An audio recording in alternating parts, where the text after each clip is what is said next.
बड़ी खबर का अब रुख कर रहे हैं। बड़ी खबर बेंगलुरु में G20 की बैठक में रूस के मुद्दे पर गंभीर मतभेद नजर आए। चीन रूस के एतराज पर जारी नहीं हुआ ज्वाइंट स्टेटमेंट में रूस की निंदा पर चीन को एतराज है। रूस चीन ने कहा है आर्थिक मसलों पर चर्चा के बीच यूक्रेन का जिक्र गलत।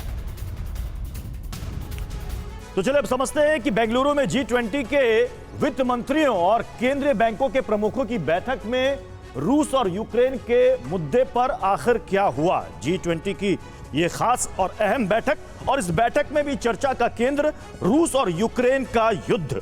अब इसको लेकर दो धड़ों में देश बढ़ते हुए नजर आए। एक तरफ पश्चिम, दूसरी तरफ रूस और चीन, और इसको लेकर के क्या बातें सामने आई वो भी हम आपके सामने जल्दी से रख देते हैं। ज्वाइंट स्टेटमेंट अभी तक नहीं पास हो सका। ज्वाइंट स्टेटमेंट में रूस की निंदा पर चीन और रूस को दरअसल में ऐतराज था। फ्रीडम ऐप से सीखकर आप चॉकलेट बनाते हैं क्या? अगर ऐसा है तो आप अपने चॉकलेट्स को 1 करोड़ फ्रीडम ऐप के जो ग्राहक हैं उन्हें बिना किसी खर्चे के आप उसे बेच सकते हैं। और इसी वजह से वो ज्वाइंट स्टेटमेंट जारी नहीं हो सका। रूस चीन के विरोध के बाद ज्वाइंट स्टेटमेंट नहीं आया क्योंकि रूस और चीन इसके खिलाफ थे। यूक्रेन वॉर पर रूस चीन को छोड़कर सबकी राय लगभग एक ही थी।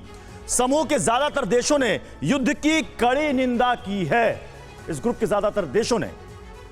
अच्छा, इसके अलावा देखिए क्या पॉइंटर्स हैं। इस मांग को दोहराया गया है कि रूस यूक्रेन से बाहर निकले। बेंगलुरु में G20 के वित्त मंत्रियों और केंद्रीय बैंकों के गवर्नर की यह बैठक थी और इसमें चर्चा का केंद्र था रूस यूक्रेन युद्ध।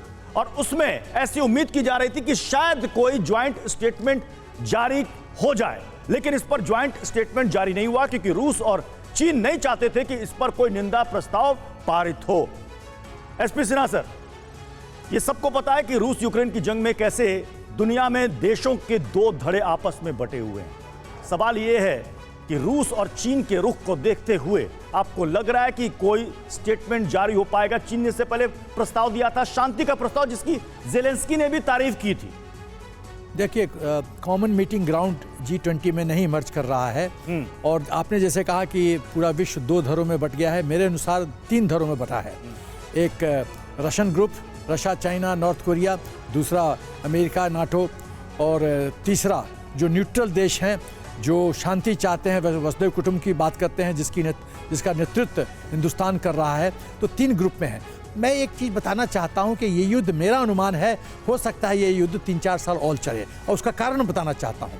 कारण ये है कि अमेरिका चाहता है कि रूस को ब्लीड करे, और ब्लीड धीरे धीरे करना चाहता है। वो यदि अमेरिका चाहता तो state of the art latest technology वगैरह दे देता, लॉन्ग रेंज वेपन सिस्टम देता, आर्टिलरी गन सिस्टम देता, नहीं दे रहा है। वो चाहता है आग लगी रहे, आग बुझे नहीं, आग धीरे धीरे सिमरती रहे, क्योंकि MIC जो अमेरिका का मिलिट्री इंडस्ट्रियल कॉम्प्लेक्स, यही वजह है कि इस तरह कॉमन कंसेंसस पर, एक कॉमन प्लेटफॉर्म पर सभी आते हुए नजर नहीं आ रहे हैं, एकमत होते नजर नहीं आ रहे हैं। फ्रीडम ऐप से सीखकर आप चॉकलेट बनाते हैं क्या? अगर ऐसा है तो आप अपने चॉकलेट्स को 1 करोड़ फ्रीडम ऐप के जो ग्राहक हैं उन्हें बिना किसी खर्चे के आप उसे बेच सकते हैं।